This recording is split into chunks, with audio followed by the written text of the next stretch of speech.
The United States is the wealthiest nation in the history of the world, yet we have high levels of financial illiteracy, families with mountains of debt, and the subject of money is rarely ever discussed in our nation's public schools.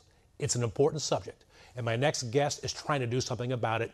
He is Jim Chilton of the Society for Financial Awareness, whose mission statement is to fight and end financial illiteracy.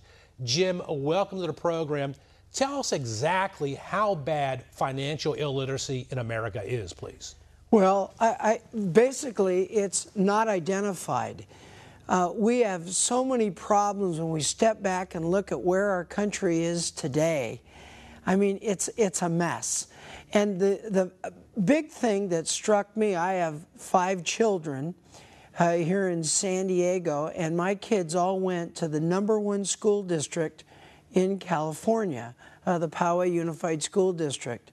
And the most interesting thing to me was this was the #1 school district, Rick, in California, and there was nothing in the curriculum on financial advising, financial planning, cash management, nothing. And so finally I decided to do something about it, and we realize now that there's one state out of 50, 1 out of 50, that has required curriculum for financial cash management courses and so forth, and that's in the state of New Jersey. And how did we get here? I mean, I think about it, Jim, and I think about my own upbringing. My well-educated father, but money wasn't really talked about in the house. Correct. What we do, Rick, is we copy our parents. Yeah. And so we raise generation after generation of financial illiterates.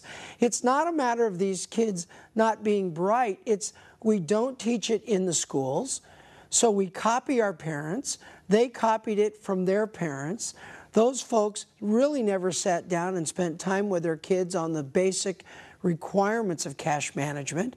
And here we are today, an absolute byproduct of this. And it's remarkable to me because, again, as I say, the wealthiest nation in the history of the world. But not only that, at least until recent years, we've been pro-capitalism, free markets. We embrace the opportunities to climb that ladder, so to speak, based upon your efforts and strategic thinking.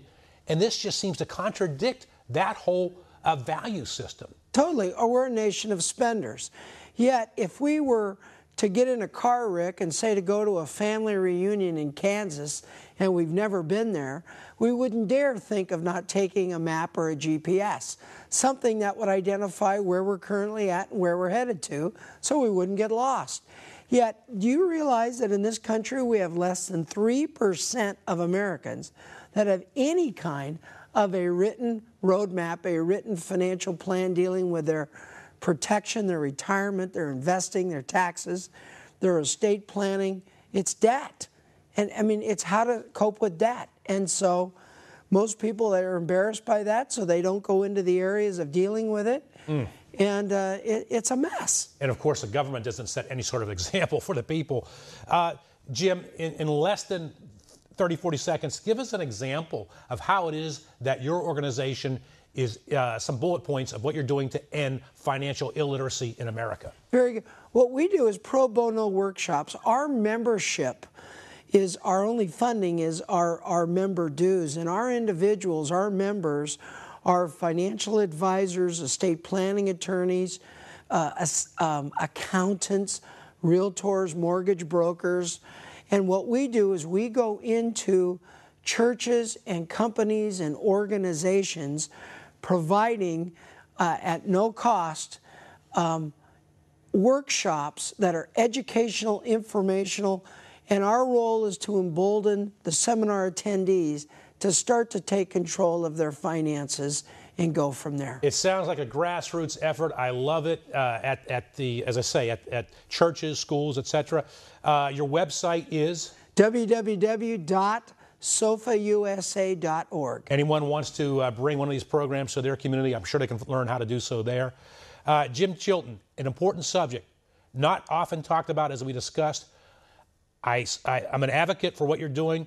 Keep up the great work, and we look forward to having you back as a regular contributor on this topic in the future. I'm Rick Amato. We're back after this.